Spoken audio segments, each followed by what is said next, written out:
Welcome, folks, to this special edition of the 700 Club. The picture was shaky, and the signal barely made it around the block. 60 years ago today, the Christian Broadcasting Network lit up the airways for the very first time. And with God's help, we're still going strong. Well, during this hour, we're going to take a look back at 60 decades of broadcasting. We'll show you the astounding miracles God has done through this ministry. Plus, what does the future hold for CBN? We'll take a look at that as well. An anniversary surprise is coming up, so hope you'll stay with us for that. Pat? But first, we'll look at the news. A stalemate. The deeply divided Democratic Party still can't get it together on that so-called infrastructure bill. And it's threatening to blow up President Biden's agenda for expanding big government. So what's the beef between the two sides? Brody Carter has the story.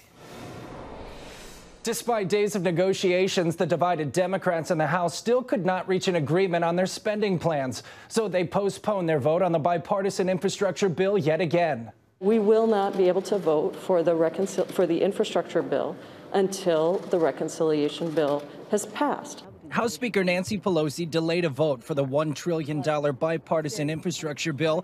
Progressive Democrats threatened to vote the bill down unless there's progress on the president's massive $3.5 trillion spending and climate change measure being considered through a Senate reconciliation bill. Look, we are in the same place we've always been. We put out an offer for $3.5 trillion, and it has all of our legislative language. But centrist Democrat Senators Kyrsten Sinema and Joe Manchin say that's far too expensive, with Manchin concerned about the plan's welfare provisions and offering up a much smaller price tag. My top line has been 1.5 because I believe in my heart that what we can do and what the needs we have right now and what we can afford to do without basically changing our whole society to an entitlement mentality. While Democrats continue negotiations among themselves, Republicans say it's an agenda the country can't afford. It's no longer one bill.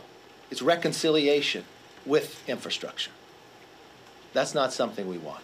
That's not something we can afford, and that's not something we support. There was one agreement with support from both parties. Congress passed and the president signed legislation to avoid a partial federal shutdown, keeping the government running through December 3rd. But on the infrastructure measure and the $3.5 trillion social welfare bill, the president and congressional Democrats will try again today. But they face a potentially devastating setback if they can't overcome the deep divisions in the party. Brody Carter, CBN News. Well, our CBN News political analyst, David Brody, is with us right now. David, have the progressive actually taken over the Democratic Party? Oh, there's no doubt about it. Look, Pat, can we do a quick history lesson? I'll give it to you in 20 seconds or less. The Progressive Caucus in the House of Representatives has 96 folks in it, right? Okay, so that's about half, a little bit less than half of the Democrat Party. Well, guess what? When it was formed in 1991, it was 5 people. It was Bernie Sanders, a couple of socialists, and that was about it.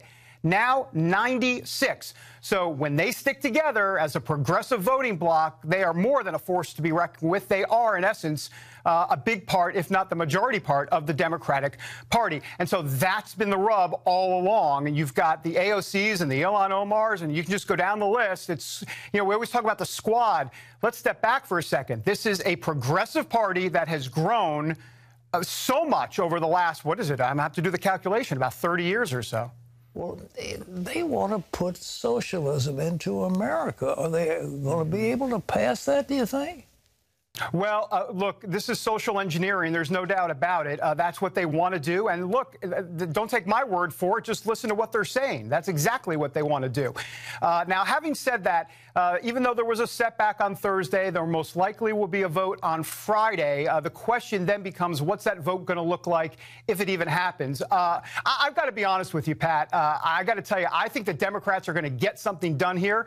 We know it's not going to be $3.5 trillion. And once again, just to step back for a second, right? There's the $1.1 trillion hard infrastructure bill, but it has to be tied to this other reconciliation bill, which started at $3.5 trillion. That's what the progressives want. But ultimately, Joe Manchin says $1.5 trillion. I think ultimately they'll probably get to around $2 trillion or so, which is $2 trillion of social engineering, human infrastructure, if you will. And I have a feeling that's where this may end up. It may not happen on Friday, it may not happen in the next couple of days, but I think ultimately that's where Democrats have to get, because it's too big to fail for them. Literally too big on a price tag, but also politically in 2022, they cannot have this fall apart and have egg on their face after all of this. They're already in trouble in 2022. This would be a certain death knell if they couldn't get anything done.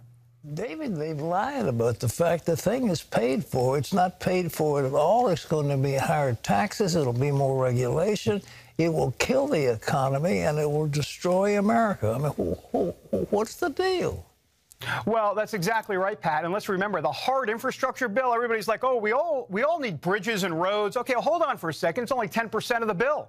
And we're talking about the hard infrastructure bill. We haven't even gotten to what you're talking about, Pat, which is the social infrastructure, that reconciliation bill. But you're absolutely right. You know, Joe Biden the other day said this is not a $3.5 trillion reconciliation bill. He said it's a $0 reconciliation bill. And then after I needed some smelling salts to revive myself after I heard those comments, I said, wait a minute, what is he talking about? Well, he says the whole thing's going to be paid for. Yeah, right. And I've got a bridge in Brooklyn I'd love to sell you. David, we have had some question about the competency of the president. Do you think he's mentally competent? Is he in charge of the government, or is Nancy Pelosi running things, or is the squad running things? Who's really in charge of our government now, do you think? Well, let's be clear. You know, he calls himself a gaffe machine. It's not my words, it's his words. I mean, and it's been more than a gaffe machine. It's gotten very, very concerning in all facets, in all political parties. There have been people on the Republican side literally saying that we have a mentally declining president right in front of us. This is the Republicans speaking. But in answer to your question, Pat, there's one person. It's Ron Klain, the White House chief of staff, that is, in essence, the maestro that's stirring this whole drink. And you've got Joe Biden, but, you know, Kamala Harris, I guess she's busy down at the border because she's the border czar or something like that. That's what I've heard. At least that's what I've read. So other than that, there's been talk about invoking the 25th Amendment. I mean, this has been some serious talk in Washington. But, you know, look, folks voted for him, and here we are. Thanks, David. We're turning overseas. The Abraham Accords have reached another milestone. Bahrain will open its embassy in Israel by the end of the year. Chris Mitchell brings us the details. Foreign Minister Yair Lapid made the first official visit to Bahrain by an Israeli minister since last year's historic signing at the White House. This is an historic moment. Lapid spoke in the capital city of Manama to inaugurate the new Israeli embassy and sign agreements with his Bahraini counterpart, Abdulatif Al-Zayani. The official opening of embassies, which will symbolize diplomatic cooperation between us, more cooperation in the fields of tourism and technology, culture, energy, and environmental protection. Lapid said the two countries share opportunities as well as threats. Together with our friends in the Gulf, we are leading a brave coalition of moderates, a coalition that is looking forward and creating a prosperous future of stability and tolerance. Following his meeting with Zayani, Lapid tweeted that Bahrain would open its embassy in Israel by the end of the year. Earlier, he met with King Hamad bin Isa Al Khalifa to thank him for the leadership and inspiration that led to this day.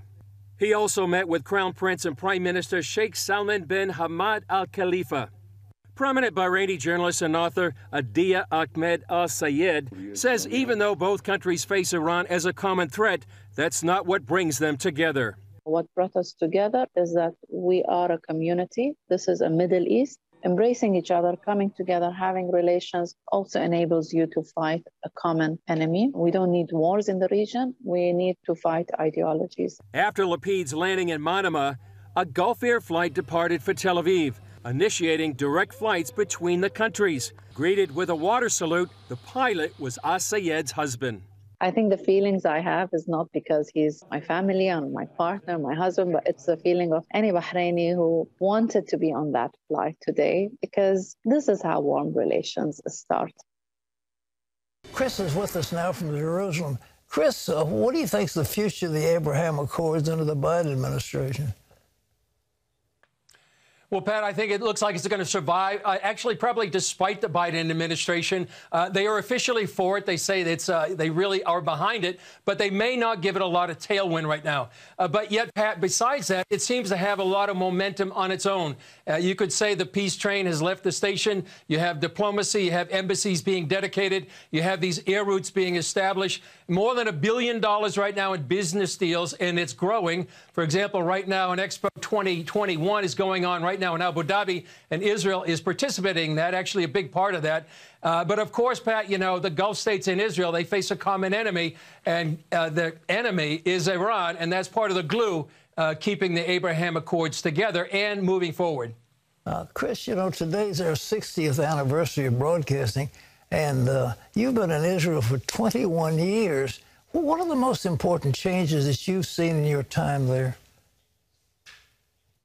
Well, Pat, first of all, I would say, you know, the explosion of Startup Nation and bringing innovation to the world, becoming a light to the nations. And that's just like what Isaiah the prophet said would happen. You see, archaeology, literally stones are crying out here in the land of Israel. Over and over, archaeological discoveries are proving the Bible. Aliyah is another one. More and more of the Jewish people are returning to the promised land. That's just what the Hebrew prophets, Ezekiel, Isaiah, and others said would happen. And since I came here, Pat, there's been a huge change in the relationship between Jews and Christians working together more than ever before, I think in 2,000 years. And actually, Pat, you were a pioneer in that effort. And also, I would say the increased focus on Jerusalem. You could say 2,000 years ago, all roads led to Rome.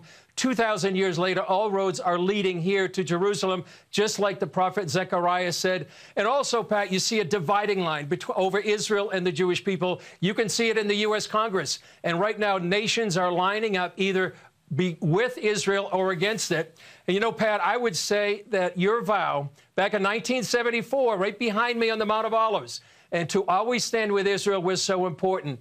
And so today, as we celebrate CBN's 60th anniversary, I believe much of the blessing on CBN is because of your vow to always stand with Israel, just like it says in Genesis 12, that those who bless Israel will be blessed. So, Pat, congratulations on today's 60th celebration anniversary. Thanks, Chris. It's been a wonderful time, and our commitment to the state of Israel and the Jewish people was firm then, it still is firm now. And I have had the privilege of interviewing every single sitting prime minister of Israel, with the exception of David Ben-Gurion, who was dead before I got on the scene. I've interviewed every one of the rest of them. Terry?